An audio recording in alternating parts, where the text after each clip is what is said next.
যারা লাফাচ্ছেন জয় মমতা জয় বাংলা বলে লাফাচ্ছেন তাদেরকে মনে করে দিই, পরিষ্কার বলে দিয়েছে সুপ্রিম কোর্ট।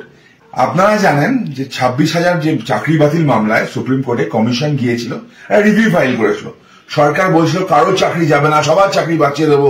সে রিভিউতে কি চেয়েছিল আপনারা জানেন?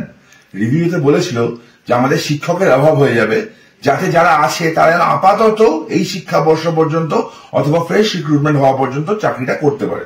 সুপ্রিম কোর্ট শুনেছে ব্যাপারটা এবং রাজ্যের স্কুলগুলোর অবস্থা সুপ্রিম কোর্টকে বলা হয়েছে। সুপ্রিম কোর্ট জানে যে রাজ্যে শিক্ষক নিয়োগ নেই, স্কুলগুলোতে শিক্ষক নেই, সেই ভেবে ডিসেম্বর পর্যন্ত ডেডলাইন দিয়েছে সুপ্রিম কোর্ট। আজকে বলেছে যারা নন টেন্টেড মানে not identified as tainted till now, তারা ডিসেম্বর পর্যন্ত চাকরিটা চালিয়ে যেতে পারবে।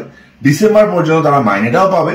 গ্রুপ সি এবং গ্রুপ ডির ক্ষেত্রে কোন রকম সুবিধা দেওয়া হয়নি, কিন্তু রাজ্যকে বলে দিয়েছে এই বছর মে মাসের মধ্যে ফ্রেশ রিক্রুটমেন্ট প্রসেসের নোটিফিকেশন করতে হবে এবং সেই নোটিফিকেশন এফিডেভিট আকারে যেন সুপ্রিম কোর্টকে জানায়। যদি না জানায় তাহলে সুপ্রিম কোর্ট কস্ট ইম্পোজ করবে এবং গুরুতর শাস্তি দেবে কমিশনকে।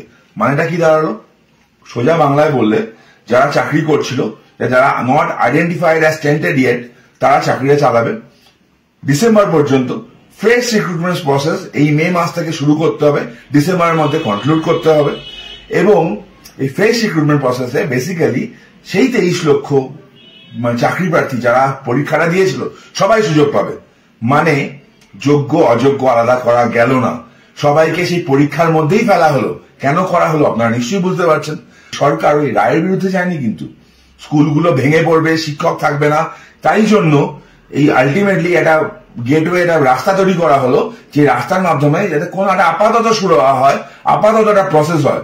তো আবার বলছি, যারা লাফাচ্ছেন জয় মমতা জয় বাংলা বলে লাফাচ্ছেন তাদেরকে মনে করে দিই, পরিষ্কার বলে দিয়েছে সুপ্রিম কোর্ট এই বছর মে মাসের মধ্যে অ্যাডভার্টাইজমেন্টটা করতে হবে এবং সেই অ্যাডভার্টাইজমেন্টের কপি এফিডেভিট আকারে সুপ্রিম কোর্টে দিতে হবে এবং ডিসেম্বরের মধ্যে পুরো প্রসেসটাকে কমপ্লিট করে ফেলতে হবে। না হলে রাজ্যের কপালে কষ্ট আছে।